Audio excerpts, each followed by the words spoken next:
Mi nombre es Elena Vázquez, tengo 58 años, y durante 35 años fui dueña de la Hacienda San Rafael, en las afueras de Guadalajara, Jalisco. Esta es la historia de cómo mi propio hijo me traicionó de la manera más cruel que una madre puede imaginar, y cómo el destino me enseñó que a veces la justicia llega cuando menos la esperas.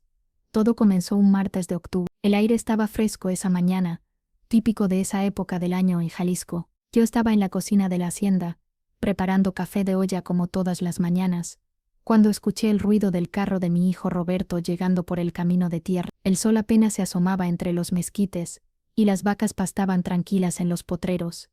Era una mañana como cualquier otra, hasta que Roberto bajó del carro con esa cara que yo conocía bien, la misma que ponía de niño cuando había hecho alguna travesura. «Buenos días, mamá», me dijo, pero su voz sonaba extraña, forzada. Roberto tenía 32 años, era mi único hijo, y desde que murió su papá hace 5 años, él se había encargado de ayudarme con los asuntos legales de la hacienda. Siempre había sido un buen hijo, por eso nunca sospeché lo que estaba tramando. «¿Ya desayunaste, mijo?», le pregunté mientras servía el café. Él se sentó en la mesa de madera donde habíamos compartido tantos desayunos en familia. «No tengo hambre, mamá», vine a platicarle algo importante. El corazón se me empezó a acelerar. Cuando tu hijo te dice que tiene algo importante que decirte con esa cara de preocupación, una madre sabe que no son buenas noticias. «¿Qué pasa, Roberto? ¿Estás bien?». Él se pasó las manos por el cabello igual que hacía su papá cuando estaba nervioso. «Mamá, ya no podemos seguir así. La hacienda nos está costando mucho dinero. Los gastos, los impuestos, el mantenimiento, estamos perdiendo plata cada mes. Yo sabía que teníamos problemas económicos. La sequía del año pasado había sido terrible, perdimos varios animales, y la cosecha de maíz no dio lo que esperábamos, pero la Hacienda San Rafael era más que una propiedad para mí. Era el lugar donde había crecido, donde me casé, donde nació Roberto, donde mi esposo y yo construimos nuestra vida juntos. «Mijo, ya hemos hablado de esto», le dije, sintiendo cómo se me formaba un nudo en la garganta. «Podemos pedir un préstamo, vender algunas vacas, buscar otras alternativas». Roberto negó con la cabeza, y por primera vez esa mañana me miró directamente a los ojos. «Ya no hay tiempo para eso, mamá. Ya encontré la solución». «¿Cuál solución?». Las palabras que salieron de su boca me cayeron como un balde de agua fría. «Ya la vendí». Me quedé paralizada. El café se me derramó sobre el delantal, pero ni siquiera lo sentí. «¿Cómo que ya la vendiste?». «La hacienda, mamá. Ya la vendí. Ayer firmé los papeles. El nuevo dueño viene mañana a tomar posesión». Sentí como si el mundo se me viniera encima. Las piernas se me aflojaron y tuve que agarrarme de la mesa para no caerme. «Roberto, ¿cómo pudiste hacer eso sin consultarme? Esta es mi hacienda». Él sacó unos papeles de su chamarra y los puso sobre la mesa. «Mamá, usted me dio poder notarial hace 2 años. ¿Se acuerda? Para que pudiera manejar todos los asuntos legales mientras usted se recuperaba de la operación. Técnicamente, yo tenía derecho a venderla». Era cierto. Después de mi cirugía del corazón, el doctor me había recomendado evitar el estrés, y Roberto me había convencido de darle poder notarial para que él se encargara de todo. Nunca pensé que lo usaría en mi contra. «¿Pero por cuánto la vendiste?», le pregunté con la voz quebrada. «Por 2 millones de pesos. Es un buen precio, mamá. Con esa plata podemos comprar una casita en Guadalajara, y usted puede vivir tranquila sin preocupaciones». 2 millones de pesos. La hacienda San Rafael tenía más de 100 hectáreas, ganado, construcciones históricas, pozos de agua. Valía por lo menos 5 millones. Mi hijo me había vendido por la mitad de su valor real. «¿Y ese dinero dónde está?», le pregunté, aunque ya me imaginaba la respuesta. Roberto se puso de pie, evitando mi mirada. «Ya lo invertí, mamá. Tengo un negocio con unos socios en Guadalajara. Es una oportunidad única. En 6 meses vamos a recuperar todo y más». Ahí fue cuando entendí la verdad completa. Mi hijo no había vendido la hacienda para solucionar nuestros problemas económicos. La había vendido para financiar algún negocio turbio, y yo ni siquiera iba a ver un peso de esa venta. «Roberto», le dije, tratando de controlar la rabia que me empezaba a hervir en el pecho, «esta hacienda es la herencia de tu papá, es donde están enterrados mis padres, es nuestra historia familiar. ¿Cómo pudiste traicionarme así?». Por primera vez vi en los ojos de mi hijo algo que nunca había visto antes: frialdad absoluta. «Mamá, no sea dramática. Son solo terrenos y construcciones viejas. El dinero es más importante. Usted ya está grande. Necesita comodidades. No andar aquí en el rancho como campesino». Esas palabras me dolieron más que cualquier golpe físico. Mi propio hijo me estaba despreciando, menospreciando todo lo que yo valoraba, todo por lo que había trabajado durante décadas. Quiero que te vayas, le dije con una voz que ni yo misma reconocí. Quiero que te vayas ahora mismo y no regreses hasta que me traigas los papeles para cancelar esa venta. Roberto se rió con una risa amarga. Mamá, no se puede cancelar, ya está firmado, ya está registrado. El nuevo dueño ya pagó, en 2 días tenemos que entregar la propiedad. Se fue esa misma mañana, dejándome sola en la hacienda que ya no era mía. Me quedé ahí sentada en la cocina, viendo a través de la ventana los campos que ya no me pertenecían. El viento movía las cortinas blancas que yo misma había bordado 20 años atrás, y por primera vez en mi vida me sentí completamente derrotada. Esa noche no pude dormir, caminé por toda la casa recordando cada rincón, cada memoria, el cuarto donde nació Roberto, la sala donde celebramos su graduación de la universidad, el patio donde bailé con mi esposo en nuestro 20º aniversario de bodas. Todo se iba a perder por la traición de mi propio hijo. Al día siguiente llegó el nuevo dueño. Se llamaba Alejandro Herrera.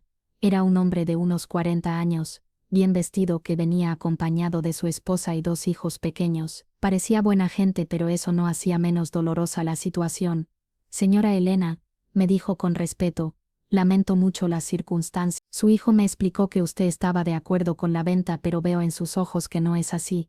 Le conté toda la verdad. Le expliqué cómo Roberto había usado el poder notarial en mi contra, cómo había vendido la hacienda por la mitad de su valor, cómo se había llevado todo el dinero. El señor Herrera me escuchó en silencio, y cuando terminé de hablar intercambió una mirada preocupada con su esposa. Señora, esto no está bien, me dijo, pero yo ya pagué el dinero de buena fe, y legalmente la propiedad ya es mía. No puedo regresársela aunque quisiera. Entendí su posición. Él no tenía la culpa de nada, era víctima de las mentiras de Roberto tanto como yo, pero eso no hacía menos real el hecho de que iba a perder mi hogar. Solo le pido un favor, le dije, déjeme quedarme aquí unos días más, mientras busco dónde ir a vivir. El señor Herrera asintió. Claro, señora, tómese el tiempo que necesite, nosotros no tenemos prisa por mudarnos.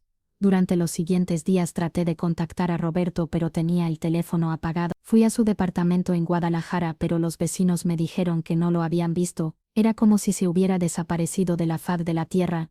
Una semana después de la venta decidí ir al registro público de la propiedad para revisar todos los documentos. Quería entender exactamente qué había pasado, aunque fuera demasiado tarde para cambiar algo. La empleada del registro, una señora mayor llamada Carmela, me ayudó a revisar todo el expediente. ¿Sabe qué, señora Elena?, me dijo Carmela después de revisar todos los papeles. Aquí hay algo raro. ¿Qué cosa? El poder notarial que su hijo usó para vender. Según estos documentos, ese poder tenía una vigencia de 2 años, y ya venció hace 3 meses. Se me paró el corazón. ¿Cómo que ya venció? Sí, mire la fecha. El poder que usted le dio era válido desde octubre de 2021 hasta octubre de 2000. Estamos en enero de 2024. Su hijo no tenía derecho legal para vender la propiedad. Eso significaba que la venta era inválida. Roberto había cometido una estafa, no solo contra mí, sino también contra el señor Herrera, que había comprado de buena fe. ¿Esto significa que puedo recuperar mi hacienda?, le pregunté con el corazón latiéndome a 1000 por hora. Puede demandar, señor, puede denunciar a su hijo por fraude y estafa, pero va a ser un proceso largo y complicado. Salí del registro público con una mezcla de esperanza y coraje que no había sentido en días. Roberto había creído que era muy listo, pero había cometido un error que le iba a costar muy caro. Lo primero que hice fue contratar a un abogado. No tenía mucho dinero, pero tenía algunos ahorros que había guardado para emergencias, y esta definitivamente era una emergencia. El licenciado Morales, un abogado especialista en derecho familiar que me recomendó una amiga, revisó todos mis documentos y me confirmó lo que ya sabía: Roberto había cometido un delito. Señora Elena, me dijo el licenciado, su hijo puede ir a la cárcel por esto. Es fraude agravado por el parentesco. Estamos hablando de 5 a 15 años de prisión. La idea de que mi hijo fuera a la cárcel me dolía, pero ya no podía protegerlo más. Él había tomado su decisión, y yo tenía que tomar la mía. Presentamos la demanda civil para recuperar la propiedad y también la denuncia penal contra Roberto. El proceso legal empezó inmediatamente, y como era de esperarse, las autoridades empezaron a buscar a mi hijo. Mientras tanto tuve una conversación muy difícil con el señor Herrera. Le expliqué la situación legal y le dije que probablemente iba a recuperar la hacienda, pero que él también podría demandar a Roberto por estafa. Señora Elena, me dijo el señor Herrera, yo entiendo su situación, y la apoyo completamente. Ese muchacho la engañó a usted, y me engañó a mí. Yo también voy a demandarlo para recuperar mis 2 millones de pesos. 2 semanas después de presentar la denuncia, la policía encontró a Roberto en Puerto Vallarta. Estaba hospedado en un hotel de lujo, gastando el dinero de la venta como si nada hubiera pasado. Lo arrestaron mientras desayunaba en la alberca del hotel, rodeado de mujeres y botellas de champán. Cuando lo llevaron ante el juez, Roberto finalmente entendió la gravedad de lo que había hecho. Ya no era el hombre arrogante y frío que había venido a decirme ya la vendí esa mañana de octubre. Era un criminal asustado que se había dado cuenta de que sus mentiras lo habían alcanzado. Mamá me dijo cuando fui a verlo al juzgado: perdóneme, no sabía que el poder había vencido. Fue un error, Roberto, le respondí. El error no fue usar un poder vencido, el error fue traicionarme, fue venderse la espalda a tu propia madre por dinero. El juicio duró 3 meses. Durante ese tiempo vivía en una pequeña casa que rentaba en Guadalajara, esperando a que se resolviera todo. Fueron los 3 meses más difíciles de mi vida. No solo había perdido mi casa, sino que además tenía que enfrentar el hecho de que mi único hijo era un estafador que me había traicionado, pero también fueron 3 meses de aprendizaje. Aprendí que soy más fuerte de lo que creí, aprendí que puedo valerme por mí misma sin depender de nadie, y sobre todo aprendí que a veces las personas que más amas son las que más daño te pueden hacer. El juez determinó que la venta era inválida y ordenó que la propiedad me fuera devuelta inmediatamente. También condenó a Roberto a 8 años de prisión por fraude agravado, y le ordenó devolver los 2 millones de pesos al señor Herrera, aunque para ese momento ya se había gastado más de la mitad. El día que regresé a la hacienda San Rafael fue el más emotivo de mi vida. Cuando vi otra vez los mezquites, los potreros, las vacas pastando bajo el sol de Jalisco, lloré como no había llorado desde el funeral de mi esposo. Estaba en casa otra vez, pero la hacienda que recuperé no era exactamente la misma que había perdido. Durante los meses del juicio, el señor Herrera había hecho algunas mejoras. Había reparado el techo de la casa principal, había arreglado las cercas de los potreros, había pintado las paredes exteriores. Cuando me entregó las llaves, me dijo algo que nunca voy a olvidar. Señora Elena, yo sé que usted recuperó su propiedad, pero yo también le tomé cariño a este lugar. ¿Le parece si hacemos un trato? ¿Qué tipo de trato?, le pregunté. Yo tengo experiencia en ganadería y agricultura. ¿Qué le parece si nos hacemos socios? Yo aporto el trabajo y la inversión. Usted aporta la tierra, dividimos las ganancias por partes iguales. Era una propuesta que nunca había considerado, pero tenía mucho sentido. Yo sola ya no podía manejar toda la hacienda, y el señor Herrera había demostrado ser una persona honesta y trabajadora. Está bien, le dije, pero con una condición: yo sigo viviendo en la casa principal, esta es mi hogar. Por supuesto, señora Elena, nosotros podemos construir una casa nueva en la otra parte del terreno. Así empezó una nueva etapa de mi vida. A los 59 años, me convertí en socia de un negocio próspero. El señor Herrera tenía razón.